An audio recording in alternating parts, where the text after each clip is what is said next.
Você conhece os tipos de violência que podem vitimar uma pessoa? Então vem e acompanhe a nossa conversa com pessoas, com mulheres maravilhosas que conhecem muito bem este tema. Eu sou Letícia Cardoso.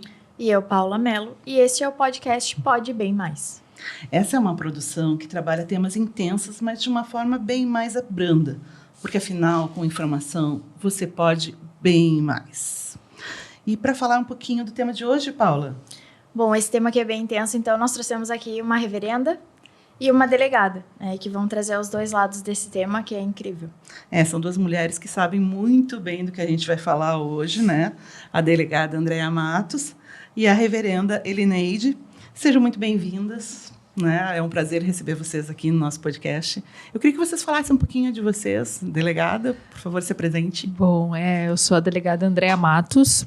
Atualmente, eu sou titular da Delegacia de Polícia de Combate à Intolerância. Só para fazer um parênteses, assim, eu sou delegada de polícia há 12 anos, né? Não sou gaúcha. Eu até acho que eu tenho um sotaque gaúcho, mas é só falar oi que as pessoas vão, você não é daqui.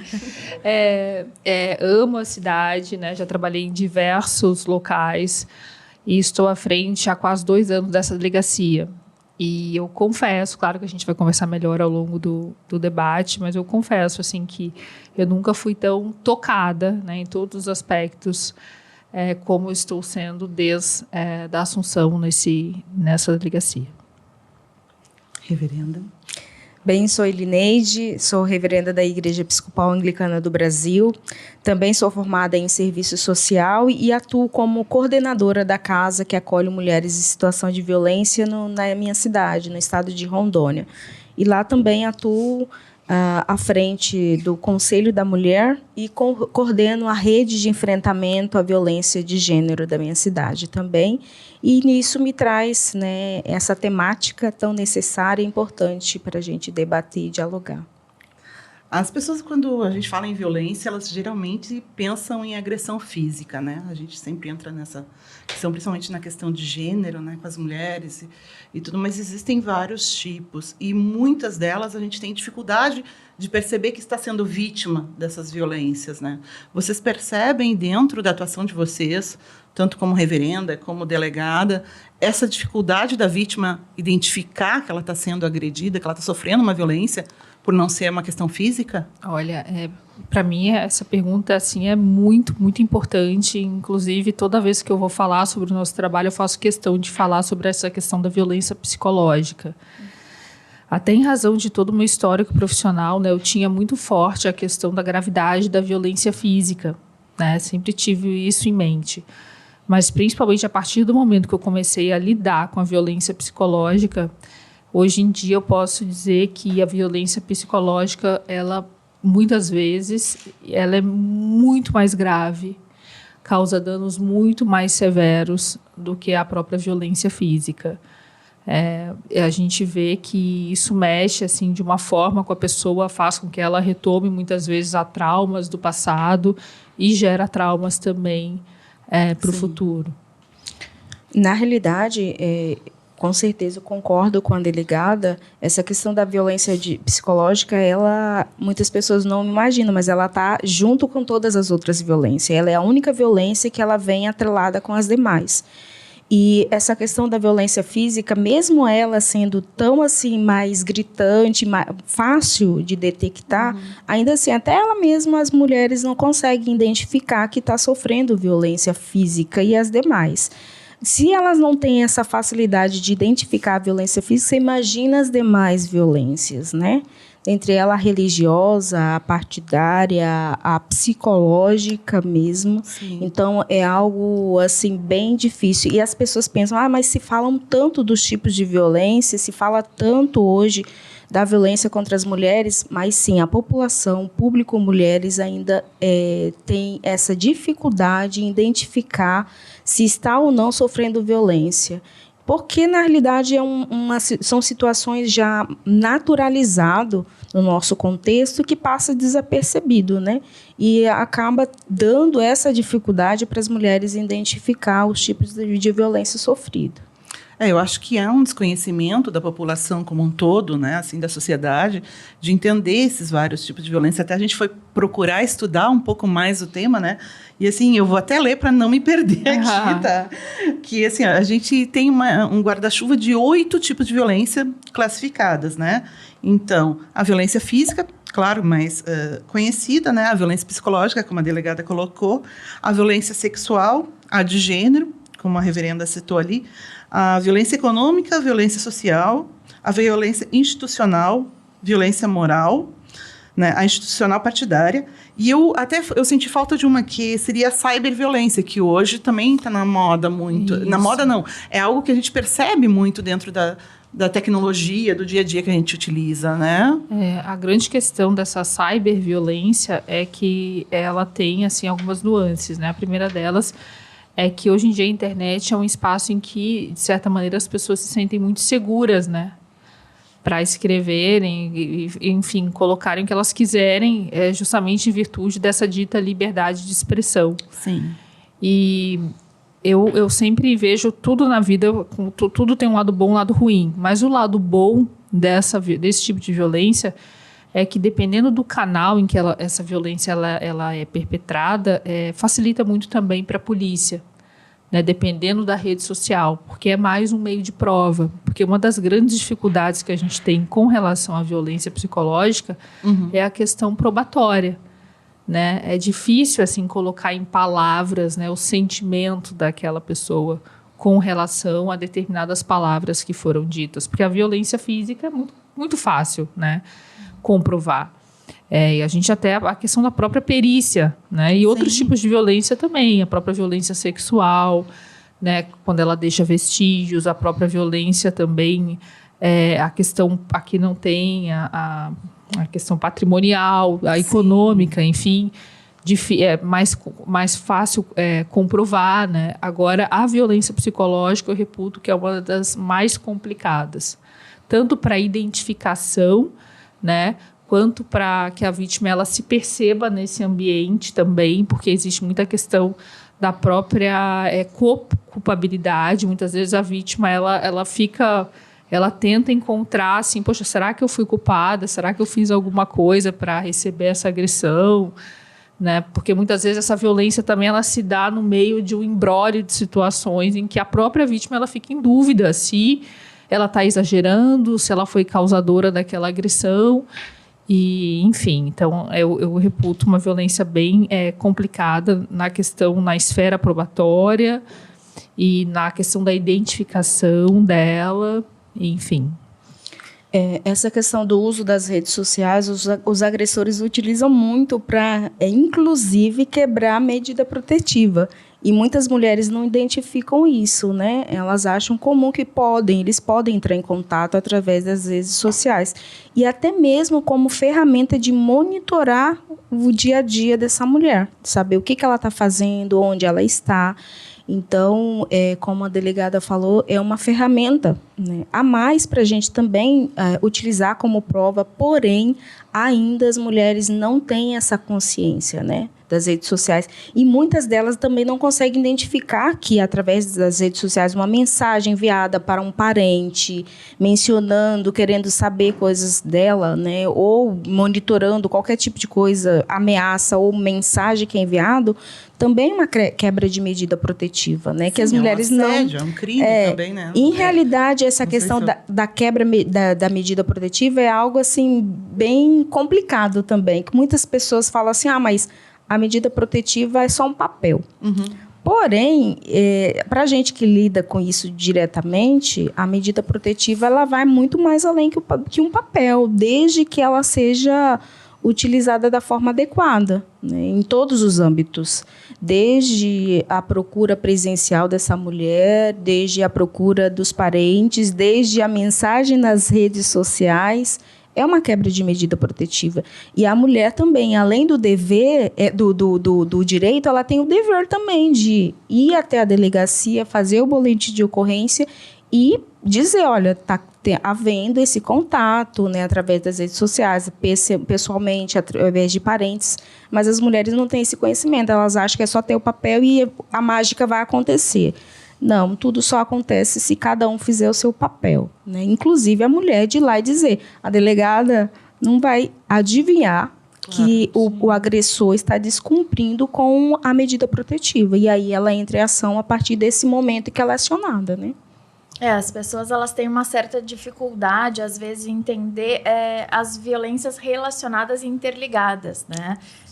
Às vezes, é muito tênue, né, a linha entre a relação tranquila ou de autoridade com uma relação que é abusiva e que isso pode acontecer, né, em todos os ambientes da nossa vida, né? No trabalho, dentro ali institucional, né? Então a violência, né, e com certeza a violência psicológica como, né, um pontapé inicial, digamos assim, né, para a violência física, é o que se diz, né? Nunca começa com um soco, né? Ela é crescente, né? A violência é sempre crescente, né? Mas tem uma outra violência, um outro tipo de violência que, como reverendo, eu gostaria de mencionar, que é a violência religiosa. Sim. E na Casa Noeli, um dos casos mais difíceis difícil de lidar são os que envolvem a religião. Porque você, além de ter que lidar com toda a problemática e a complexidade que a violência traz para essa mulher, para ela romper com esse ciclo da violência, você ainda tem que ir contra o Deus e as crenças que foi colocado impostas a ela.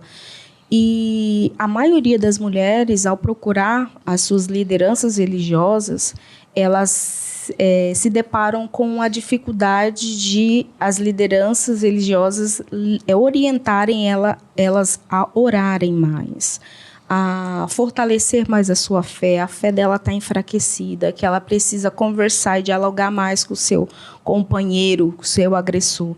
A culpa recai sobre a vítima de novo, né? Aí a culpa recai sobre a vítima de novo. E, assim, eu gostaria até de mencionar um pouco, frisar para as lideranças religiosas que estiverem nos ouvindo, que tem um papel fundamental nisso, né? De ser ou não mediador e uma figura de rompimento desse ciclo. Porque, a depender do que você vai orientar essa mulher, você vai perpetuar ainda mais que essa mulher permaneça nesse ciclo da violência, ou você vai fortalecer ela para que ela rompa. Porque as pessoas não entendem até onde elas podem ir. Uhum. Até onde eu, como liderança religiosa, eu posso ir. Tem um espaço. Até onde eu deixo de atuar e repasso para a delegada atuar. Porque a orientação pastoral, ela acaba a partir do momento que se torna um crime. Então, se tornou um crime, eu preciso orientar essa mulher a denunciar, a buscar os seus direitos, e isso passa do que está na minha alçada ali como liderança religiosa de conduzir. É uma outra pessoa que precisa entrar em cena agora, é a justiça. Mas as lideranças religiosas não estão preparadas para isso e misturam muito as coisas. Então, a gente precisa separar cada coisa. E vocês fazem esse encaminhamento? Sim. Inclusive, nossa igreja, a Igreja Episcopal Anglicana do Brasil, tem trabalhado muito nessa questão da igreja segura, que trabalha muito nesse âmbito de tornar um espaço seguro, não seguro de edifício, segurança física, mas seguro o quanto dessa mulher ela se sente segura de ir atrás, denunciar, buscar ajuda, e a igreja está preparada para orientar ela nesse processo. Né? Um apoio espiritual e emocional, né? Para essa pessoa que está destruída, está ali fragilizada. E ter esse limite, até onde a gente vai. Né, como orientação pastoral. Até aqui, se tornou crime, a gente orienta, acolhe. Claro, vai tentar conversar com esse casal pastoralmente para tentar entender, porque a gente sabe que nesse âmbito da violência a complexidade é muito ampla, inclusive o agressor possivelmente em algum momento foi vítima em alguma situação e ele precisa de ser acolhido, ser orientado, ser encaminhado para algum serviço que ajude ele também. A gente precisa pensar nisso, porque se a gente pensa só na mulher, a gente está enxugando gelo. A gente precisa pensar no agressor também e começar a acolher ele e orientar, encaminhar e mostrar que é algo que está afetando toda a família. né? Quebrar o ciclo da violência, o né? ciclo. Estruturar um pouco Isso, mais então, essa família, essas pessoas, né? Independente de continuarem ou não, sim. mas estruturar as pessoas, fortalecer elas. Mas o que eu vejo muito, assim, trabalhando com essa questão da discriminação e da intolerância, é que muitas vezes as pessoas, elas têm receio, e daqui a pouco até as próprias organizações, associações, instituições, enfim, igreja, da exposição, sabe? De daqui a pouco realmente não quererem procurar a polícia, porque de certa forma vai expor, né? Olha, é como se a igreja estivesse falhando, é como se determinada associação estivesse falhando para que se tenha chegado naquela situação X. Então, acredito que ainda existe uma resistência muito grande. Tanto que quando nós abrimos a delegacia, né, no dia seguinte, eu imaginei, amanhã vai estar, isso aqui vai estar bombando, né, vai estar cheio. E no dia seguinte não tinha ninguém. Eu falei, nossa, que coisa, né? A gente, né, divulgou, saiu na imprensa e tal. E aí, no outro dia, nada. Aí no terceiro, entrou uma pessoa negra, daí ela contou uma determinada história, assim. Ela falou, nem sei se é crime ou não, mas eu queria contar e eu vi na televisão que abriram essa delegacia, independente desse procedimento ir para frente ou não, eu quero contar a minha história. Contou, de fato, era uma situação criminal. E aí eu comecei a pensar, falei, gente, calma aí, não, a gente vai ter que começar a abrir as portas para trabalhar em rede. Não adianta só abrir a porta da delegacia. A gente vai ter que se aproximar do nosso público, né? A começar pelos representantes, né, dos grupos negros, de pessoas negras. Entramos em contato com algumas associações que representam também crianças com autismo. Com relação ao público LGBTQIA+, também tem algumas associações. Enfim, nós fomos estabelecendo, eu brinco que no início nós éramos a RP da polícia, porque eu fiquei uns 3, 4 meses recebendo pessoas diariamente na delegacia para que a gente pudesse estabelecer essa aproximação e também essa relação de confiança e empatia. E aí, a partir desse trabalho, eu acredito que nós tenhamos ganhado bastante confiança e nós começamos... Hoje em dia, eu até brinco, vou parar de receber, porque daqui a pouco a gente não dá conta do volume de trabalho. Sim. E eu senti a diferença que fez, assim, para nós, na questão da confiança e nessa questão de apoio mútuo mesmo, sabe? Eu acho que as pessoas procuram seus pares, né? Então, quando vocês fazem parcerias ou divulgam o trabalho de vocês duas, tanto a reverenda quanto da delegacia, né, do seu trabalho, delegada, e da sua equipe, acaba criando um espaço muito bom, porque a pessoa que é vítima, ela vai procurar, né, ou vai conversar com quem se identifica, com quem vai entender, quem tem a vivência como a dela, né? Então, acho que é bem importante. E a outra dificuldade, acho que as pessoas, como eu coloquei no início, é muito difícil se entender como vítima, né? Porque é uma série, entra a parte de culpa, entra a parte de eu não quero ser frágil. Acho que nós somos 4 mulheres aqui na mesa, né? Impossível nenhuma de nós não ter sofrido algum tipo de assédio, né? Nem que moral, sexual, coisa assim. Então, a gente se sente nesse momento muito fragilizado e tu não quer se entender como vítima e tu entra naquela negação. Não foi, a impressão minha. Ou vergonha. Né? A vergonha é muito forte sempre, como se fosse a gente culpada. Tem a própria questão do estresse, entre aspas, né, de um processo. Então, são várias questões que fazem com que as pessoas pensem e repensem, né, antes de procurar ajuda, seja na polícia ou em outro local. Né? As pessoas realmente elas têm essa resistência. E por isso que é importante a gente estar aqui, estar discutindo sobre esse tema, né? Estar se colocando à disposição, enfim. Essa parte que você fala aí, que precisou acionar a rede, né? Os vários agentes, né? E pessoas que atuam nessa área. Eu também, logo no início da casa, a gente se depara com situações assim tão gritantes e tão complexas que é impossível você trabalhar sozinho. você precisa acionar toda a rede de atendimento, de enfrentamento, para a gente se fortalecer, porque são temas tão complexos que a gente precisa trabalhar em diálogo, em comunicação com todos os elos, todos os âmbitos de atuação dentro desses contextos que a gente está ali adiante.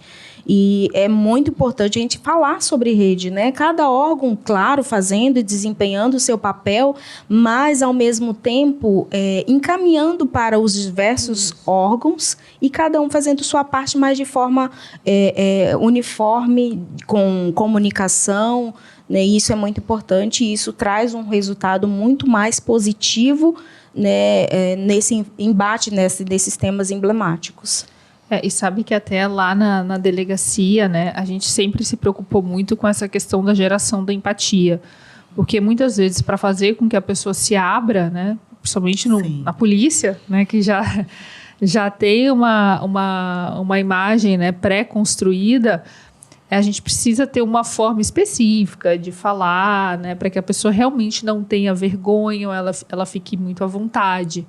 Então, para isso também a gente se preocupa, na verdade, além de estabelecer essa relação íntima, em aprender, né, em chamar determinadas pessoas para irem até a delegacia, né, e fazerem uma espécie de palestra mesmo, assim, né, sobre determinados temas. Então, nós já fizemos isso com a questão, para lidar com a questão da intolerância religiosa. Já fizemos isso para lidar com o público LGBTQIA+, porque tem toda uma forma de falar para que a pessoa já não se sinta revitimizada e ofendida no momento de um registro da ocorrência. Fizemos isso para também trabalhar com a população negra, enfim. Então, é um trabalho que não acaba, né, porque a gente precisa estar correndo atrás de conhecimento, no intuito puro e único de prestar um atendimento, eu digo, no meu caso, melhor à população, mesmo sem que tenhamos uma especialidade específica, né, com relação à questão de psicologia e por aí vai. E isso é muito interessante porque eu conhecia a delegacia, né, eu já estive lá. Não fui fazer, fui numa dessas palestras, estive lá, não fui fazer nenhum registro nem nada. Né, se precisasse, iria, na maior confiança, tranquilidade. Mas, porque me chamou muito a atenção o espaço, né? Não é só os profissionais que têm um atendimento maravilhoso, uma sensibilidade, eu vi, né, uma pessoa sendo atendida e prestei atenção nisso, mas o próprio espaço físico da delegacia, né? Ele foi pensado como um espaço de acolhida, um espaço agradável para receber a pessoa nesse momento difícil, e esse espaço está ali como uma casa, né? Como uma estrutura. Tu não vê uma delegacia. Então, isso já tem um aspecto bastante positivo. É uma vivência bem interessante. Não tem cara, né? Inclusive, nós participamos, né, de um concurso para fazer uma espécie de uma reforma na delegacia de um dia, e nós ganhamos. Então, acredito que até o final do ano a gente vai ter um espaço melhor ainda para atender o público e para fazer com que as pessoas... Meu objetivo, eu quero que as vítimas se sintam à vontade. E acolhidas. Ouvindo vocês, não pude deixar de pensar se é difícil para a pessoa, né, se identificar como vítima em uma situação em que o agressor é externo, né, numa situação de crime, essa situação que a reverenda cita, né, dentro da igreja, né, que vai procurar. Só que mesmo até que a situação se resolva, né, esse marido, por exemplo, que é agressor, ele também faz parte da comunidade em que ela está, né? E aí, assim, se ela segue os trâmites, as pessoas vão questioná-la. O que aconteceu? Onde está o fulano? Né? Ou se acontece alguma situação de racismo ou de homofobia dentro do trabalho, né? Aí eu acho que a pessoa precisa fazer o autotrabalho ainda de se reconhecer como vítima. E depois ela precisa lidar com o ambiente à volta dela, né? Porque se ela mesma, às vezes, tem dificuldade de se reconhecer como vítima, as pessoas no seu entorno também não reconhecem. Tem sempre aquela conversa, né? Ai, mas ele não parece assim. Ele não é... Nossa, ele é uma pessoa tão calma, tão querida. Mas... E imagina, né? Tá trabalhando ali com teu agressor e ninguém te apoiando. Eu acho super importante que vocês da delegacia consigam dar isso. E tem uma coisa, quando a gente fala, por exemplo, de violência sexual, eu nunca trabalhei numa delegacia da mulher, né? E pouquíssimas vezes eu lidei com esses casos. Então, eu não tenho nem preparo, né, para falar sobre isso, embora eu saiba o que está na lei, até em razão, né, da minha formação. Mas tem aquela velha coisa, né, que daqui a pouco a pessoa é vítima, sei lá, de um estupro, por exemplo, e daí ela vai, a gente já ouviu alguns relatos nesse sentido, que a vítima vai até uma delegacia, não estou falando aqui do Estado, já ouvi diversas vezes relatos muito, muito similares. E daí o policial acaba perguntando, tá, mas que roupa você estava? Né? E isso já faz com que a vítima ela já se recolhe, né? Daqui a pouco ela não fica à vontade para contar detalhes que são importantes, que podem ser constrangedores, mas que são importantes. E aquilo já faz com que ela se questione. Mas será que eu não fiz nada mesmo para merecer isso? Então, é esse cuidado que a gente precisa ter com relação a determinadas perguntas para a gente entender os tipos de violência e especialmente a violência psicológica. Essa questão da culpabilização da vítima é algo assim, bem gritante, que a gente precisa cada vez mais em rede trabalhar como sociedade, né, como um todo, a trabalhar essa questão de capacitar mesmo os agentes os diversos órgãos que atuam nessas áreas, desde educação, saúde, delegacia, né, a segurança pública em si, porque a gente tem esses problemas, mas as pessoas ainda não estão preparadas para poder lidar com isso. Poucas são as delegacias que têm esse acolhimento humanizado. Não é essa a realidade. A minha realidade mesmo lá em Ariquemes é de a mulher hoje está um pouco melhor, de tanto a gente como conselho e rede debater sobre essa questão, mas a mulher ela ir lá denunciar a violência sofrida, inclusive violência sexual, em biombos, onde todo mundo está sentado ali ouvindo o que ela está falando. Então, isso é muito constrangedor. Isso não incentiva a mulher a denunciar. Então, a gente precisa ter, sim, espaços como esse, pessoas com essa sensibilidade e preparo para conduzir, porque a depender de como a gente conduz o ambiente que está, a mulher não vai ser, a mulher, ou que seja a pessoa que for, não vai se sentir encorajada de denunciar a violência. E aí, por isso que está ali cada vez mais as violências sendo jogadas para debaixo do tapete, invisibilizadas, não vem à tona, né? Inclusive lá na delegacia a gente, claro que tem um espaço público para registro, mas quando a gente verifica, né, que a vítima ela está muito emocionada, ou que daqui a pouco é uma questão assim que ela vai precisar falar muitas coisas relacionadas à própria intimidade, a gente acaba levando para um espaço, né, mais reservado.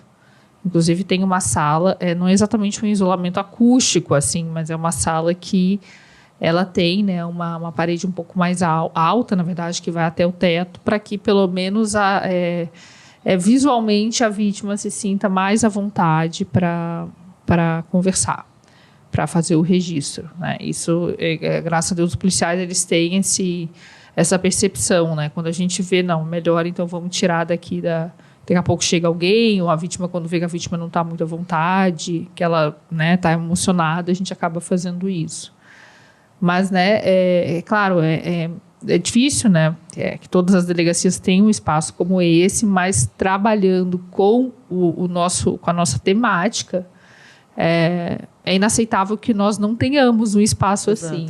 Né? E não só as delegacias, mas eu acho que as instituições como um todo, né, seja um posto de saúde, seja um RH de uma empresa, uma própria organização religiosa, né? Uma administração de uma organização religiosa, todas têm que ter um pouco dessa sensibilidade de ouvir a pessoa que está ali, falando que está nesse momento, se sentindo né, agredido de alguma forma.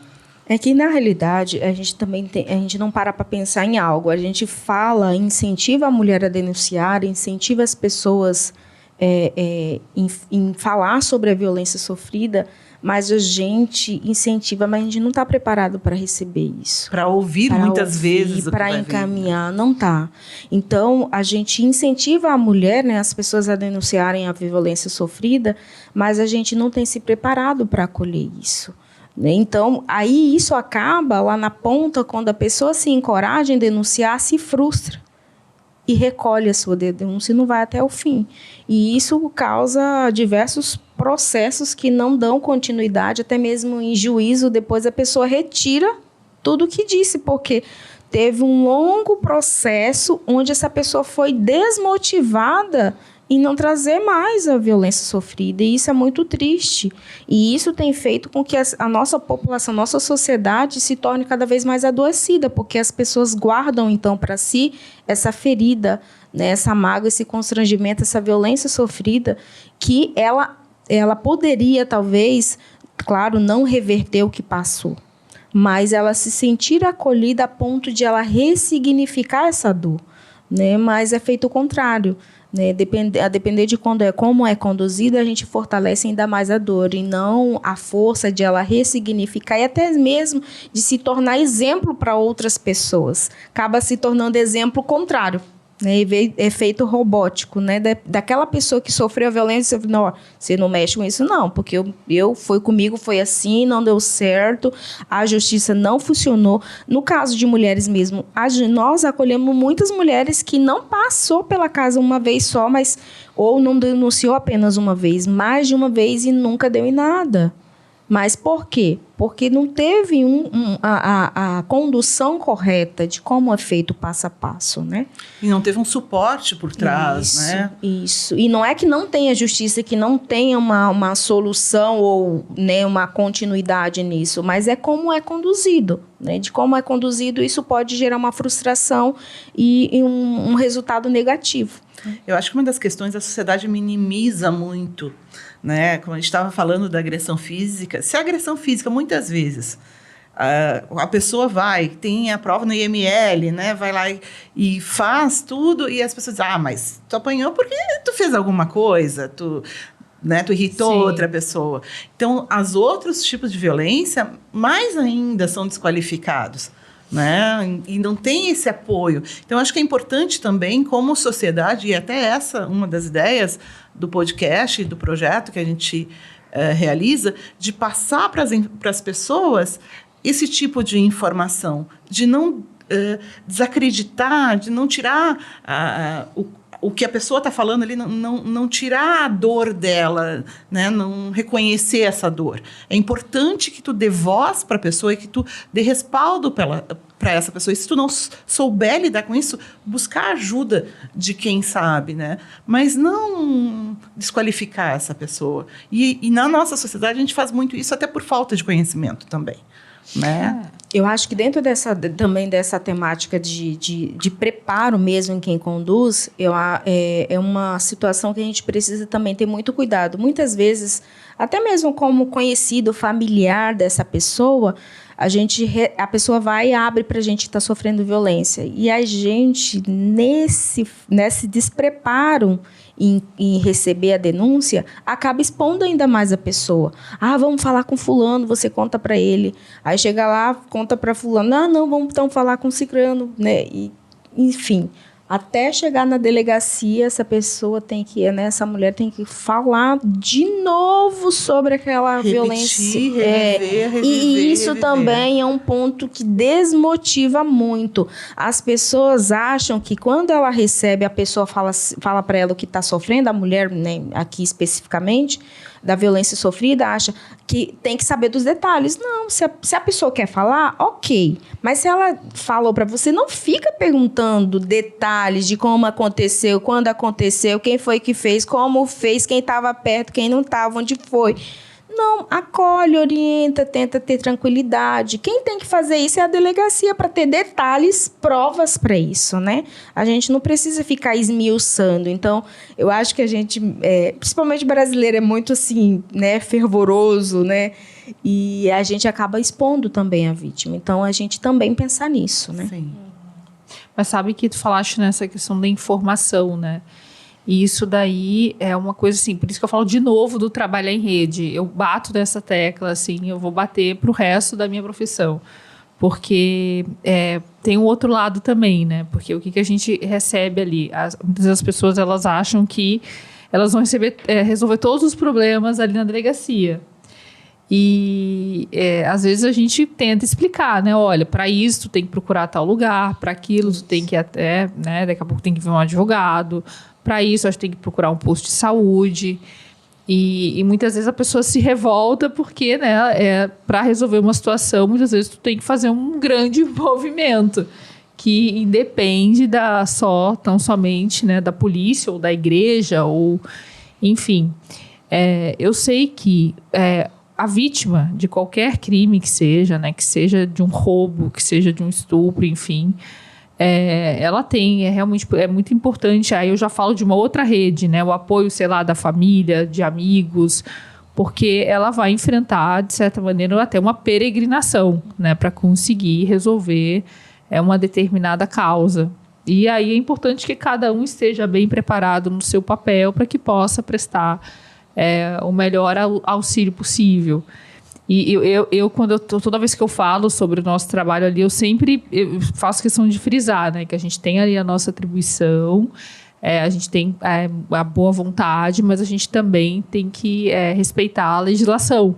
Sim. Né? E a legislação nem sempre ela né, de acordo com o que a gente gostaria que fosse. Né? Muitas vezes eu vejo que aquilo está errado, eu fico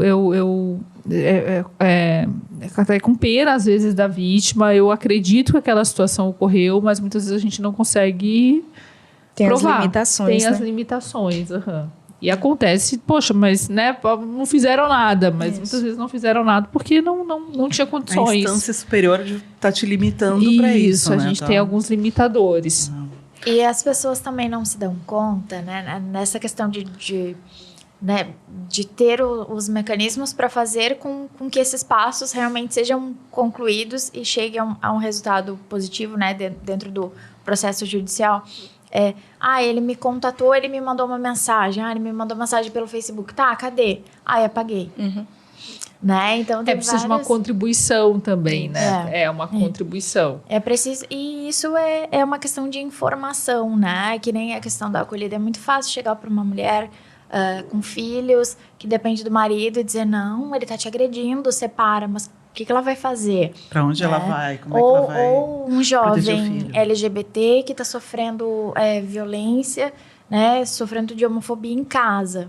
O que tu vai dizer? Até mesmo expulso de dentro de casa. Expulso de casa. O que tu vai dizer, né?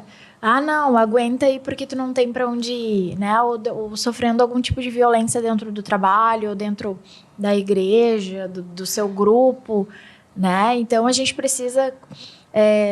ter em mente que quando a gente se dispõe a acolher, é também isso, né? É também dizer, não, né? Vai em frente, né? Não desencorajar a pessoa. Mas também, né? A pessoa precisa saber que ela tem outros passos, que nada, né? As coisas não se resolvem tudo de uma vez mas só. Sabe uma coisa que eu aprendi, acho que eu sedimentei agora nesse local de trabalho, é a questão de não julgar.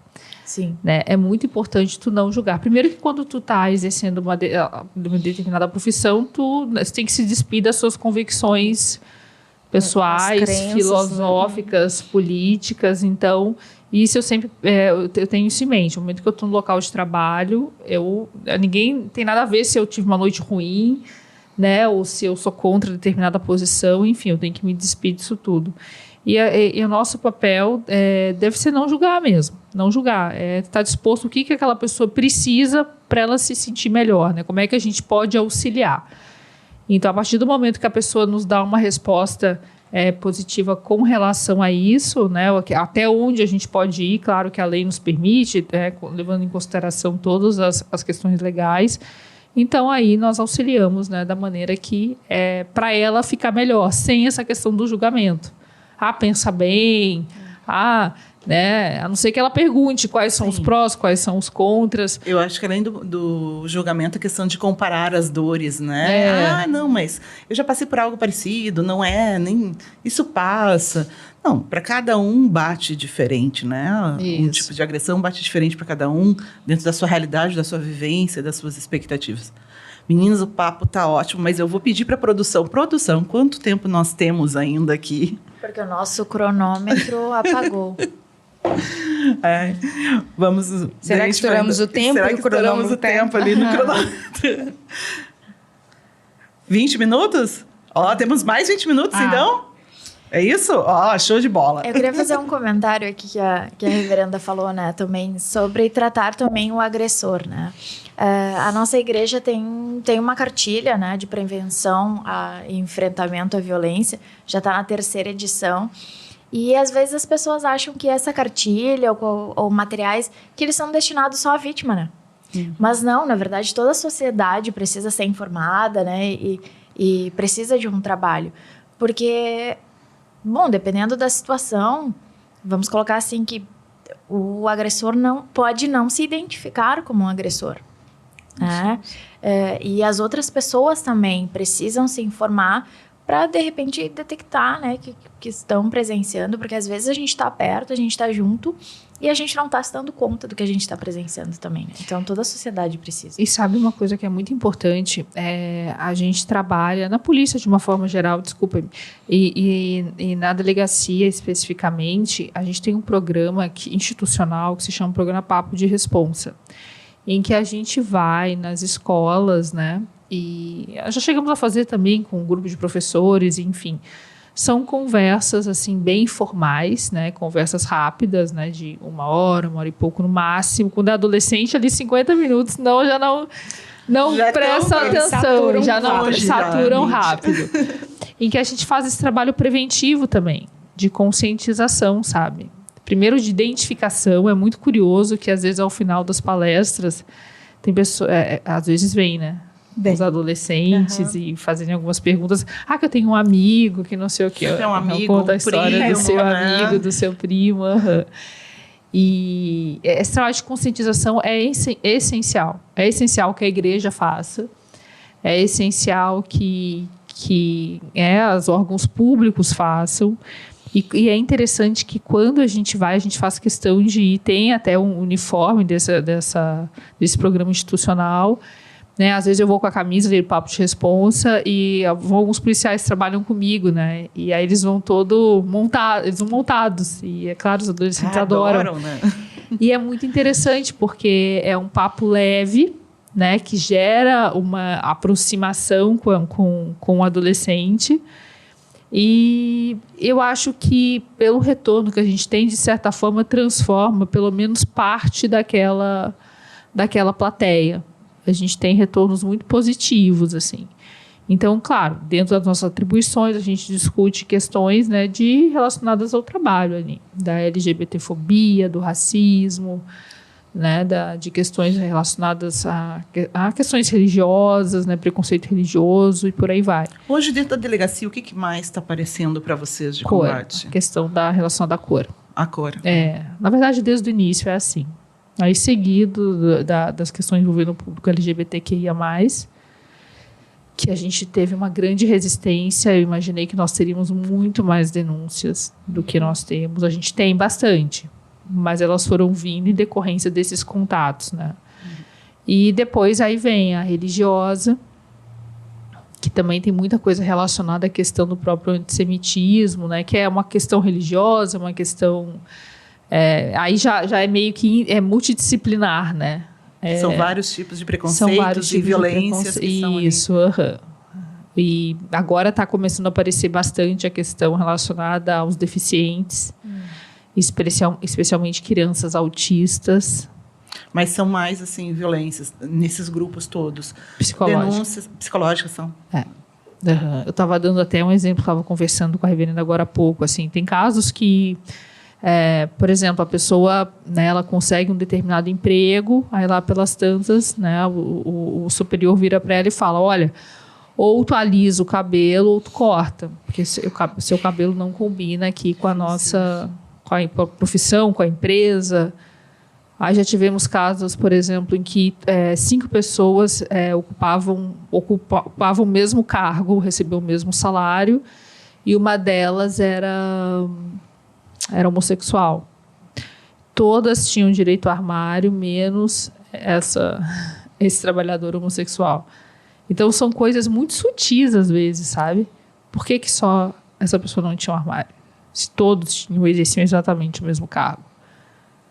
Aí teve um outro caso, só para exemplificar, assim, um casal adotou uma criança negra E uma vizinha virou para eles e falou, poxa, agora vai ter negro morando aqui? Vocês trouxeram um negro para morar aqui? Então, são coisas assim. É difícil até conceber, gente. Isso. Eu fico pasma com isso. Assim. Na realidade, essas situações, assim, eu acho que o mais difícil, complicado de trabalhar com isso, imagino eu, seja trabalhar com temas tão emblemáticos, tão difíceis, mas que está ali por detrás dessas sutilezas, né? Isso. E essa sutileza camufla todo direitos violados, discriminação, e isso eu imagino, né, ser algo bem difícil para vocês ali da área da segurança pública atuarem. Porque... E eu acho que as pessoas também minimizam, desculpe, isso, né, não, mas acho que minimizam. Porque tu vai reclamar só porque tu não tem um armário? Isso. É bobagem, deixa mas assim. deixa isso para lá. E teve um caso específico que o menino trabalhava numa empresa de segurança bem conhecida aqui. E aí também, ele foi hostilizado ali no ambiente de trabalho em razão da cor. Registrou ocorrência. Aí nós, claro, começamos a fazer a instrução do procedimento, né? Chamar testemunhas, né? A própria vítima. Aí lá pelas tantas, a mãe desse rapaz, era um rapaz novinho, assim, era adulto, mas tinha 18, 19 anos. Ela ligou para a delegacia brava, falou, vocês parem, acabem com esse negócio aí, porque assim, nós somos pobres. Meu filho ela não falou arrimo de família, mas ela falou, ele sustenta aqui, ajuda a sustentar a casa, e se ele perder o emprego, a culpa é de vocês. Eu não quero mais falar sobre esse assunto aqui. Eu não quero mais que vocês liguem, eu não quero mais que vocês importunem meu filho. Imagina, o menino que tinha registrado, né? Claro que depois a gente entrou em contato com o rapaz, ele decidiu retirar ali a representação. Então, são várias questões, né? Acontece muito da pessoa registrar a ocorrência e ela mesma desistir. É o que a reverenda comentou antes, né? De toda... né? Do desestímulo, mas também, assim, como é que a gente vai questionar uma mãe, né? E o próprio rapaz, a família... Claro que ele se sentiu mal e tudo mais... Talvez a possibilidade de perder o emprego, as consequências, a consequência né? por trás. É complexo da gente, né? Da nossa estrutura, às vezes julgar e ver. Isso é muito difícil, né? É muito difícil.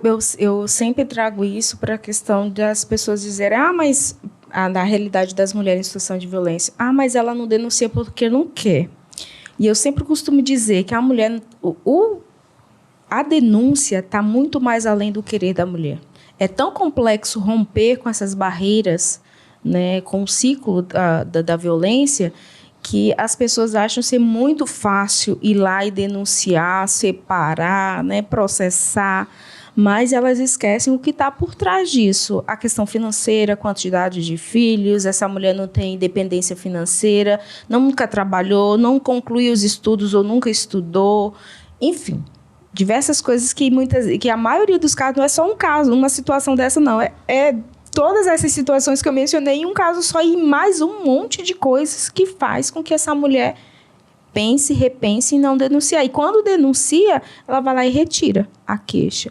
Porque a complexidade que a violência traz é muito maior do que o querer dela romper com esse ciclo, dela querer fazer a denúncia, né? Então, é muito difícil. Para a gente que está de fora, é muito fácil apontar. Claro. É muito tranquilo para nós. Tranquilo. Dizer, vai lá e denuncia. Mas por que você está com ele? Né? Sendo que a gente sabe que por detrás há toda essa complexidade. Que né? precisaria ter uma estrutura, um apoio para que ela pudesse, sim, daí e que às vezes, mesmo tendo, dela. É difícil. Mesmo, às vezes, tendo todo o apoio, ainda assim é difícil. Né? Mas eu posso dar um exemplo que aconteceu comigo. Né? Andréa, delegada de polícia. Eu tive uma situação em que eu indiciei uma pessoa na delegacia e ela foi para as redes sociais e começou a fazer... Ela fez um histórico, assim, de diversos stories. E lá pelas tantas tinha uma foto minha, né, com um determinado político ali, porque a pessoa foi até a delegacia. E assim como eu tirava foto com todas as pessoas que iam, né, e aí a pessoa dava a entender que eu teria prevaricado, que eu teria ligação política, coisa que eu não tenho mesmo, assim, nada. Aí me mostraram, começaram a me mandar isso, até porque eu não seguia essa pessoa, e aí eu fiquei pensando, registro ou não registro? Olha, eu vou falar que eu fiquei, assim, uns 4 dias. A própria delegada que está dentro do Eu fiquei do uns sistema, 4 né? dias pensando se valeria a pena, né? Não é nem questão de exposição, assim. Foi, será que vale a pena? Eu Se me estressar incomodar, com ir lá isso. fazer. É isso Aham, que a gente até que eu fala, falei, né? gente, como assim? Peraí, eu falo sobre isso, né? Eu falo sobre a importância do registro, agora eu estou me questionando se eu vou fazer um registro. É absurdo. Eu falei, não, agora eu sou obrigada a fazer, eu vou ter que fazer. Claro. E é sempre aquela questão também, né? Que a gente não para pensar. Principalmente nós mulheres, nós podemos cair em situações de violência a qualquer momento. Exato. Né? Então, a Sim. gente precisa... E muitas vezes a gente pode recair nessa situação. Da dúvida do denunciar ou não denunciar. Até falando nisso da estrutura e da questão de receber as mulheres, né? Reverenda, me fala um pouco da Casa Noeli, que é seu projeto. Sim, a Casa Noeli é um serviço diaconal da Igreja Episcopal Anglicana do Brasil, do qual eu atuo como coordenadora. É uma instituição que mantém um endereço sigiloso devido à gravidade dos casos que nós acolhemos. E como é que né? as mulheres procuram vocês? Como é que chegam até vocês? Através da delegacia, né? Nós temos o endereço sigiloso, então a porta de entrada dessas mulheres é a delegacia ou demais órgãos componentes da rede, né? Conselho Tutelar, CREAS, CRAS, MP, Ministério Público também encaminha, e as delegacias. Mas a porta principal de entrada é a Polícia Civil e a Polícia Militar. E aí, quando a mulher vai fazer essa denúncia, lá é ofertado os serviços da Casa Noeli dos Santos, né? Que é feito esse acolhimento por até 3 meses. Não somente da mulher, mas também dos filhos dessas mulheres, né? De mulheres vítimas de violência Vítimas doméstica. de violência doméstica, isso. E lá a gente dá todo um suporte, né, psicossocial para essa mulher, encaminhamento para o mercado de trabalho, a cursos profissionalizantes e diversos encaminhamentos da rede, inclusive a parte jurídica, porque a mulher em situação de violência, quando ela denuncia, uma parte também gritante para ela é a parte jurídica, porque essa mulher ela precisa acionar a justiça para pensão alimentícia, divórcio, partilha de bens e diversas outras coisas que ela precisa, e muitas vezes, inclusive, são mulheres de baixa renda que precisam acionar a defensoria, que daí entra também naquela questão que a delegada mencionou aqui, já sai fora da delegacia, é encaminhado para a defensoria e diversos outros setores que vai dar continuidade nesse atendimento a essa mulher para ela conseguir resolver os múltiplos problemas que a violência traz na vida dela, né? Então, lá na casa, ela pode ficar até 3 meses, né, acolhida, e é feito todo esse trabalho de fortalecimento dessa mulher, inclusive o psicológico, né, através de rodas de conversa, atendimento individual, a identificação dessa mulher, para essa mulher, dos tipos de violência e como ela conduzir a partir dali todas essas complexidades, né? Então, é necessário, como a delegada mencionou, esse trabalho em rede. Porque a Casa Noeli sozinha não dá conta, a delegacia, né, não dá conta. Os diversos membros da rede também não dá conta, então a gente precisa dialogar. É uma corrente formada por vários elos, Isso. né? E quando um elo Necessários. deixa de funcionar, toda a rede sofre, padece, inclusive a mulher, principalmente. Por isso que o nome do nosso projeto é Projeto Elos, a importância de cada um, né, da força de cada um ali, né? E, delegada, como é que as pessoas chegam à Delegacia de Combate à Intolerância? Quais são os crimes, que vocês recebem lá e qual é o endereço aqui em Porto Alegre? Tá. Bom, então a delegacia, ela foi inaugurada há quase 2 anos, é uma delegacia muito nova, né? Então, é por isso também que eu sempre faço questão de falar sobre o nosso trabalho. Eu me virem como 90 mil, porque eu quero ir para todos os locais. Gente, vocês não sabem a dificuldade que foi, assim, ela tá com o celular ali de trabalho, assim, porque o delegado não tem folga, né? Mas ela veio, ela fez questão de vir, batalhou, olha, muito obrigada mesmo. De divulgar mesmo, porque eu considero que é um trabalho, assim, diferenciado, importante, né? E, então, a gente trabalha com discriminação e intolerância de raça, cor, etnia, religião, procedência nacional, questões envolvendo o público LGBTQIA+, e deficientes, né? A gente tem nosso endereço, nós ficamos sediados ali no 4º distrito, na rua Franklin Roosevelt, 981, pertinho ali da São Pedro, Farrapos. é fácil acesso. E nós temos, né, o telefone WhatsApp, que inclusive serve também, né, para o recebimento de denúncias. Pode dizer aí, a gente coloca depois ali na descrição. É o 98595-5034. Pode repetir. 98595-5034. Lembrando que a delegacia ela funciona de segunda a sexta, no horário comercial, 8h30 ao meio-dia e de 1h30 às 18h.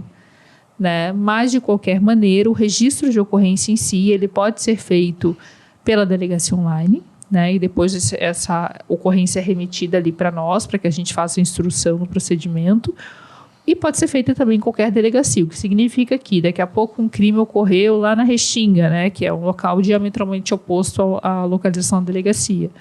O registro pode ser feito lá na delegacia da Restinga e a ocorrência é remetida então para nós. Bom, a gente está chegando ao fim, né, então, dessa conversa. Né, nós gostaríamos de agradecer a presença de vocês. Tá? O nosso projeto está começando.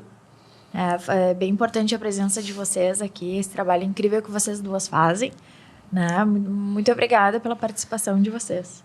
Isso, vocês, a gente ficou muito feliz de começar assim, falando com duas mulheres tão incríveis, com trabalhos tão pontuais, que parecem diferentes, mas são tão complementares, isso, né? O destino conspirando, né? Eu gostaria de mencionar aqui, eu fiquei super feliz, não conhecia, nem fazia ideia, mais ou menos, da atuação da delegada, e fico super feliz da tua atuação e me motiva em continuar o meu trabalho, porque muitas vezes a gente se sente desmotivado, mas em saber que tem pessoas, assim, sensibilizadas com a causa, que realmente tentam fazer a diferença. E eu gostaria de dizer que seu trabalho tem sido a diferença para muitas realidades, pelo menos para a minha realidade. E de mencionar também que tudo que mulher faz bem feito. Né? É verdade. Eu adoro puxar o assado para o nosso lado. É um prazer em lhe conhecer também. Parabéns pelo trabalho. Né? A gente sabe a dedicação que a pessoa precisa ter para... Né, para lidar com esse tipo de violência, enfim, com esse tema mesmo, né, que é um tema pesado, né, que é difícil a gente também voltar para casa, né, e não carregar alguma coisa, não ficar com alguma coisa na cabeça. Então, é um prazer imenso em dividir esse espaço contigo. Muito obrigada pelo convite. E eu vou pedir para vocês duas deixarem um recadinho para quem está nos ouvindo, nos vendo, sobre o trabalho de vocês, sobre procurar ajuda, né, para... Fica com a palavra de vocês. Em linhas gerais, assim, eu me coloco, tanto eu na pessoa de autoridade policial, quanto os policiais que trabalham comigo, que são excelentes. Eu brinco que eu fico só fazendo a propaganda, mas o atendimento, né, são eles que fazem. Eu falo, gente, olha só, eu fico ali me exibindo, né, entre aspas, exibindo a delegacia, mas, na verdade, o mérito é todo de vocês, né? Eu sempre faço questão de dizer isso. Então, estamos à disposição. Né, mesmo em caso de dúvida. Às vezes a pessoa ela sofre uma violência, ela tem dúvida se aquilo caracteriza ou não crime. Nós estamos à total disposição ali para prestar, inclusive, esclarecimentos. Bem, minha mensagem é sempre de motivação, né, para qualquer pessoa, seja mulher, seja o público LGBTQIA+, pessoas com a questão de raça, de se motivar, né, em buscar seus direitos, ir até o final, mesmo porque para também dar sentido ao nosso trabalho, a todo o nosso esforço em mudar essas realidades, né? Então, quanto mais pessoas buscando seus direitos e lutando pelos seus direitos, dá mais sentido pela nossa causa, pelo que a gente tem se esforçado, né, diariamente em manter e em fortalecer. Então, meninas, muito, muito obrigada de novo. Foi um prazer estar na companhia das duas, trocar essas informações. Eu e a Paula, a gente está muito feliz com essa conversa e com todo esse aprendizado que a gente teve aqui, né? E para você que estava nos escutando, está nos vendo, muito obrigada, valeu a companhia. Este é o Pode Bem Mais, um projeto Elos, um projeto que faz parte da Igreja Anglicana e vai sempre trazer informações para você.